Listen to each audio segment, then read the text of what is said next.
Welcome back, everyone, to the Abundance Formula podcast. Super excited today. Those of you who are on YouTube or watch any of the snippets that I post on Instagram of the podcast, I got a new ball cap. You can all be so thankful that you won't have to see the same original rotation of ball caps that I tend to wear each week. I am totally a ball cap girl because I only like to wash my hair like two or three times a week. But my hair does tend to get greasy, or it's always up in a ponytail, all that kind of stuff. So then I love ball caps. It's like my total go to. So anyways, I have a new ball cap I'm super excited about. It says, "But first, coffee." And I really like it because I saw it today and it's got a lot of neutral colors. It has like a light pink, it has like a neutral beige brown color, and then white. And I have a lot of brighter colors or like green tints, things like that. So anyways, I was excited. This can go with a lot more outfits, and it's kind of fun and rusticy, like worn down looking on the brim. So anyways, I'm excited about my new ball cap, and it'll look a little different for you guys that watch the video portion of this. But besides my hat, latest news, flash sale went great for fall. I have so many new amazing clients, excited to work with people to keep them in shape through the holiday season. I love this process of helping people learn new lifestyle habits. And that's actually kind of what I'm going to jump into for today's topic is talking about, and I know I've mentioned this before, but really diving deeper into how it really is the small, consistent changes that snowball into massive results. It's the small, consistent, dedicated, teeny tiny decisions, little decision changes that you make from day to day that snowball into this compound effect that results in massive reaching of your goals, massive not giving up on your journey, whatever that journey is. And so I'm going to talk about this topic today just because as I've been diving into this deeper now with a big influx of a lot of new people to my program, I wanted to just kind of share with you guys using, again, this as a fitness example. That's one thing I love about fitness, as y'all hear me say a lot, is that the lessons you learn in somebody's fitness journey is stuff that applies to the rest of your life. That if you've learned this skill through the journey of your fitness goals, whatever those are, the same principles translate over into your business. The same principles translate into your relationships. It's the same things. It's so cool.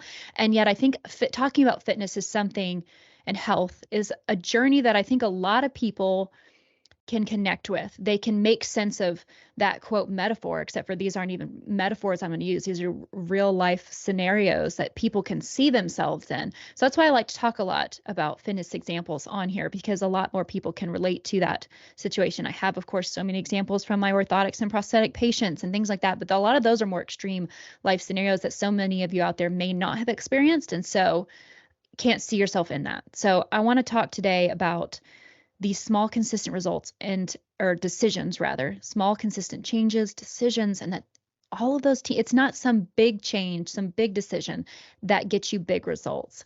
And so I think when people think that's the reality, that you need to do something really big, some really big change, some really big shift, some big, bold, scary move, that's the thing that's going to catapult you into the successful journey you're looking for.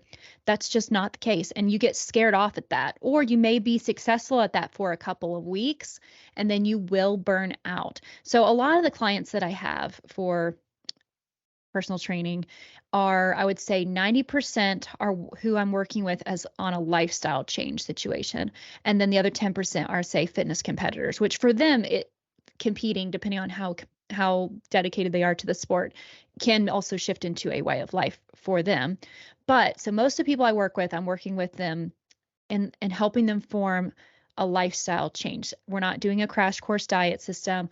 We're creating something that they can do that will get them good progressive results at a rate that keeps them excited and keeps them going, but it's something they can maintain for a lifetime, and teaching them the skill sets needed to maintain it even on their own, so they don't feel like they have to have me. Of course, I would love for them to keep me, right? But my goal is to empower people to know how to do it for themselves so they don't feel out of control in their life in any season that comes about. So one of the ways that I do that, so this is where a lot of people that I work with, so 90% of the people, most of them start from a place of being out of shape, being inactive for quite some time, feeling off in their food. People are either eating not enough, or they're eating too much, or they're eating too much of the wrong things, or maybe just not in the right places in their day. And they just need some help with getting the journey started. But again, so they want to lose weight, they want to build muscle, they want to tighten and tone. These are the common goals. These are the common starting places, issues, and goals people have. So what I do with them, most people are pretty off, quote, in our ultimate, say, nutrition. And nutrition is where people struggle the most. So that's I've taken multiple polls on my Instagram and Facebook, and nutrition is always where people struggle the most. And so people are typically pretty way off in their nutrition, whether, again, they're not eating enough, they're eating too much, they're just not making the right choices of things to eat or quantities. They just don't know. So here's the thing, though, especially nutritionally, when somebody is pretty way off course from what, say, our ultimate goal, lifestyle, food plan is to maintain the kind of health they want to have and physique they want to feel confident in, then it's going to require a lot of change, but not all at once. So what we do, so for example, I've had some people who they literally ate out. This one person that I worked with ate out at McDonald's. He ate 3 times a day, and he ate at McDonald's all 3 times, 7 days a week. So McDonald's was his meal 3 times a day, 7 days a week. Didn't drink much water, wasn't moving his body. That's his starting point. So I'm not going to take that person and say, okay, you want to lose X number of pounds. And so now we're going to not eat at McDonald's, and we're going to drink lots of water, and we're going to eat all the healthy proteins, carbs, and fats, and, and to completely, that would just uproot his whole life, and he would have quit. But it just took a small change. Now, he was expecting that to be the response. Like, he was expecting us to be like, all right, throw everything you own away at home and, say goodbye to the people at McDonald's forever that have now become to know your face. No, but so I told him, I said, okay, first goal is you need to drink the minimum amount of water required for men, which I think is like, I'm blanking out on what that is right now. But for ladies, it's like 64 ounces. So men, it's more than that. But so the bare minimum, you need to drink that each day. And of course, he was training with me in person. So we had that scheduled 3 times a week. So that'll be your 3 movement days to start with.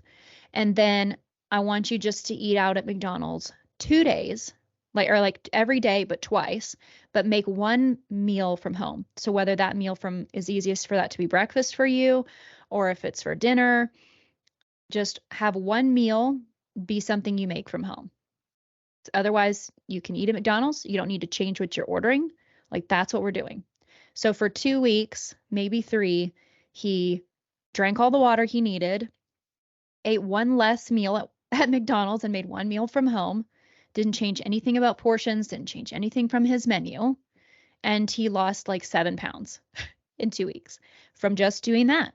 So then we just kept tapering. Okay, so now I want you to make 2 meals from home.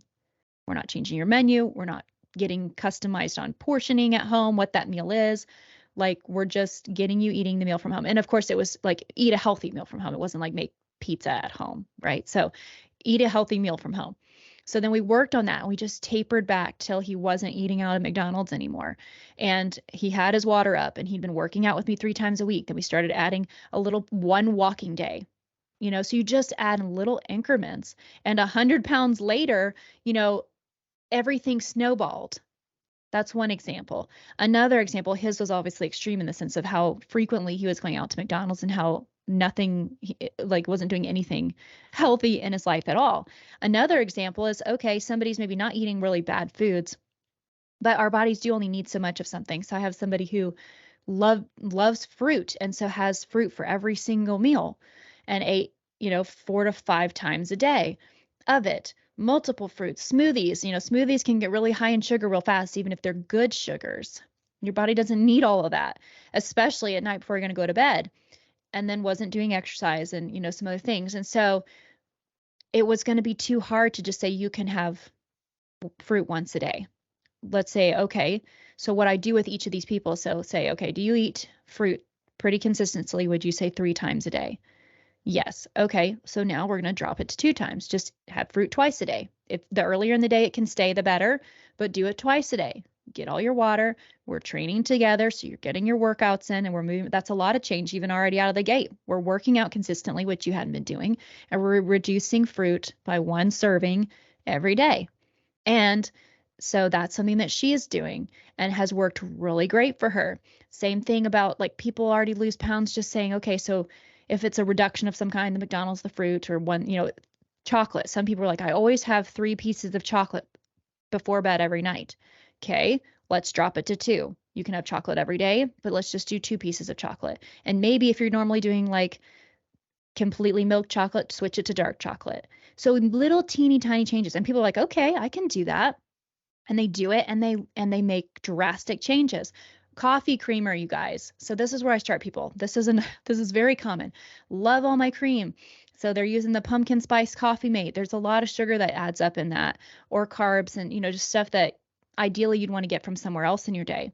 So I tell people to start like put in, like measure what you're putting in. So like go ahead and do it to the full amount you truly do each day, but actually use your tablespoon thing so you can measure it. We can kind of see how much sugar you're getting in at that setting. We're not changing it. We just want to know how much you're currently doing so we can drop it by 1 tablespoon. So if it takes 7 tablespoons for you to have your coffee where you like it right now, drop it to 6. We're going to do that for a week or so. Maybe the next week, drop it to 5. And we're going to taper. And then what's so funny is within a week, when they have their free day, and so they don't measure and they just poured their creamer in their coffee and they're trying to drink it on the way to church. They couldn't even drink their coffee because it was too sweet. So this is the other thing I tell people, making the small consistent changes compounds into success, because then internal changes start to happen. Your taste buds start to change. You have time to acclimate. So instead of thinking, ew, I don't like this new healthy lifestyle, is yuck. It makes me unhappy.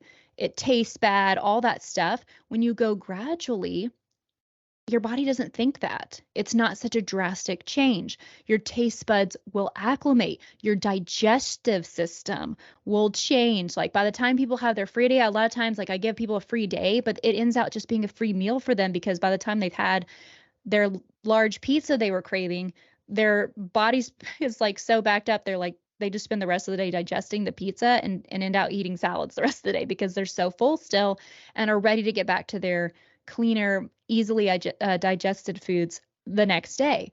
So your taste buds will change. Internally, things will change. Emotions will change. Your relationship around food will start to change if you're making these decisions small, incremental, gradual, but consistently over time. Another thing that makes a huge difference, and again, I'm talking on fitness, so I know so many on here are on a fitness journey. So we're talking about fitness specifically, but all these same concepts, if you're in a business venture right now, if you're an emotional, relational venture, like same things. What do you need to change that's a small incremental change to make your relationships better? So as I'm talking about fitness, think about if you're not on a fitness journey, translate it over. But a lot of people drink. So I've had people that drink 2 to 3 alcohol beverages a night. And so we're not just going to eliminate alcohol right out of the gate. Drink one less. I've sent them recipes. Here's some cleaner alcoholic beverages you can have. Here's all of the liquors that have the lowest calorie, lowest sugar, here's the wines that have the lowest. So they're making little incremental choices. They're picking the wines that have the least amount of sugar, or they're picking instead of doing fruit mixers, they're doing diet soda mixers. They're doing sparkling water mixers, which are zero everything besides, some low calories. And there's a lot of different fruit flavors with that, right? There's ideas that I'll give people to make small little shifts. You're still having the beverage. You're doing maybe one total less beverage, but you're shifting a few of the ingredients as well. So everything in total, like that's a lot of sugar dropped in a couple small changes. And we're going to do that for a couple weeks.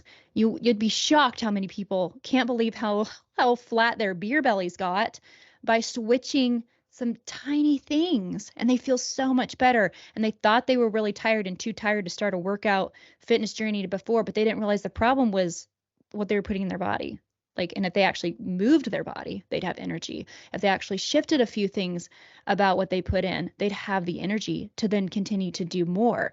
So that's another example of just what it looks like to make a teeny tiny change. Some people lose weight and inches by just starting to understand the concept of looking at portions. They may not measure exactly of everything, but if you're like, okay, I go out to eat and I know that my trainer said I want to have a protein, a healthy carb, and a vegetable for this meal. It's easy when you go out to eat to get a salmon or a steak or a grilled piece of chicken or whatever, and it comes with a rice pilaf and broccoli. That's a very common meal. But a lot of places, half the plate will be of the rice, right? And so before you thought about portions in any sense, you just eat the whole plate because it's in front of you. But some people, the small changes are just, okay, instead of me just deciding because the whole plate's in front of me, I'm going to eat the whole thing. It's like, okay, I want to about, I'll eat the chicken or I'll eat about this much chicken, if depending on how huge it is or whatever. And then I'm going to scoot some of the rice to the side. I'm going to make it look like maybe a half cup or so, and I'll save the rest for leftovers. That gets me an extra meal. I can eat all the greens. I give them an idea of what they're looking for. They don't need to measure it. It's just what we're going to start looking for. And they're amazed at how just by looking at the portion size of things that they start to make progress. And then this leads me into my next concept after I close on this first one with this. It's all about making the 1% improvement.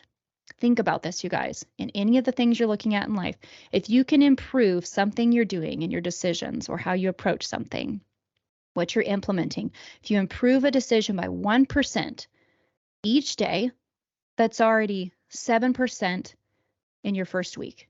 That's 14% by your second week, and up and up and up, right? The percentages drastically snowball, so by the end of your first month, you're so far ahead of where you would have been if you started thinking, oh, I have to go from 0 to being 100% better, that those months and months snowballing, those little 7% is going to take you 1,000% farther. So the goal is to be 1% better every day. Like if one of the top questions I get DM'd and asked is like, how do you reach your goals? The way you reach your goals is you decide where you want to be, where you want to go. What does that you look like that has that goal in mind in the end? And you decide then from where you are to be 1% better each day, at least 1% better each day, and just do that consistently. You're going to get there. There's no way around it. And when you get there, especially when it's a fitness related journey, you'll be able to stay there. You'll be able to surpass there. You'll be able to maintain that for a lifetime as opposed to when you crash course it. You'll get there maybe, and then you didn't enjoy getting there, number one. It didn't create a healthy relationship for you with health, with whatever this particular journey was you were on. And so then you don't keep it. So it's better to do the 1% way. Everybody's different, right? Some people can do 5% each day. Some people can do, you know what I mean? You know what kind of person you are. And at the very least, just do 1% each day. And I promise you're going to get to your goal if you're going to stick to your 1% each day. So that's the first half of what I wanted to talk about. The last piece, so that's the encouraging, give yourself grace side of this talk today, is be 1% better. Everyone can be 1% better. 0.5% better. Just be a tiny percentage better every single day consistently, and it will compound to the success you're looking for. Here's part 2. This is the tough love section. Okay. Whatever goal you have, fitness, whatever, willpower is a muscle. Willpower takes practice. There are some things that we want in life that are good for us, that when it comes down to shedding our old ways or changing old habits, you have to change something to get different results. We all know that. So at some point you will have to change some things. You'll have to do some things you've never done before. You may have eaten fruit every single meal of every day of your life, but if that is not working for you anymore to get or feel or look the way you want and have the confidence, whatever, then it will have to change, even be it very gradually. So at some point you have to exercise willpower. You do. You have to parent your own self to say, just like you would to your child, like, you do not conform to the short-term gratification of this moment, because the long-term vision is a bigger high. It lasts way longer than this short moment of the fact that you want more pasta, not because you're hungry, but because that's what you're used to, because you typically eat more pasta, not because you're hungry, but you just are used to eating more pasta right now, or you're used to having fruit at this time, right? There is a point you will have to come to in any success journey where you have to implement willpower. And again, what helps with making these small 1% changes is those are exercising your willpower, taking it from 3 alcoholic beverages every night to 2 is like lifting a 5-pound dumbbell for your willpower. Making that choice each day is lifting those reps for that muscle. By the next week, when you change also what type of beverage and start reducing, to drop the fruit mixers and do the diet mixers or whatever. Now you've upped the dumbbell weights again for your willpower, and you're going to decide to do those things again. And you get my drift, where each time that you're making the next small decision, you're increasing the small level increment of the weights of your willpower. You may hear my kids because they just came in, or my littlest did. You do have to slowly but surely exercise your willpower, and it will grow stronger. And this is the thing, especially in a fitness journey, a lot of people start out and they get really overwhelmed thinking, I can't do this. I can't do this. You can do this when you do this in small incremental changes. We're slowly strengthening your willpower as well, which what that means is then the next time you go to make a decision, your willpower is stronger. So it becomes easier. It will become easier to not drink 3 beverages instead of 2, because you've done 2 now for a consistent amount of time. You kept your promise to yourself. This is, again, another reason why I like doing the small increments, because it trains you to keep promises to yourself. You start making realistic promises to yourself, and getting the results of the promises you make to yourself not only strengthens your willpower, but it gives you that affirmation of, wow, I made a better decision through my willpower, and that felt way better than the short-term gratification of that original thing I was used to doing. It helps you to shed those old ways and get the confidence boost of the follow-through. So it does, though, come down to this point where you have to be real with yourself. You cannot want new things for yourself and not change old things that weren't working. So you will have to exercise your willpower. There will be times you have to tell yourself no or not do the thing because you know it's not good for you. Again, I always use that thing. You have to parent your own mind. Like there is if your child's addicted to drugs, it's not going to be a journey sometimes you're like, you don't expect it's not about it feeling good all the time. It's about the fact that you need to quit certain actions that are no longer serving where you want to go and who you want to be and what you want out of your life. We're going to do them in small steps, but it isn't actually the whole thing. It isn't about you feeling happy about it every moment of every time. Does that make sense? So there are times where it's like, you have to have the willpower decision to say, I would really like in this moment to eat more pasta. But you also have to say, I also want more to feel self-confident. I also want more to feel good in my body. I also want more the long-term goal. And you do have to say no, even if in the moment it doesn't feel good, because you do know long-term it will feel good. And I promise the sucky detox part of detoxing your old ways will feel less bad as you continue to make the right decisions. But at some point, just like anything else that's like, a way worse example or way more extreme example, like say drug addiction, at some point you do have to make it not about feeling good in this moment, not about temporary happiness. The long-term happiness is what you're reaching for. And so you do at some point have to love yourself enough to say no to certain things. And that's something I work on with people, is because a lot of times a fitness journey or a health journey gets at a standstill because people really have self-love issues. They have self-worth issues, and we have to dig into that.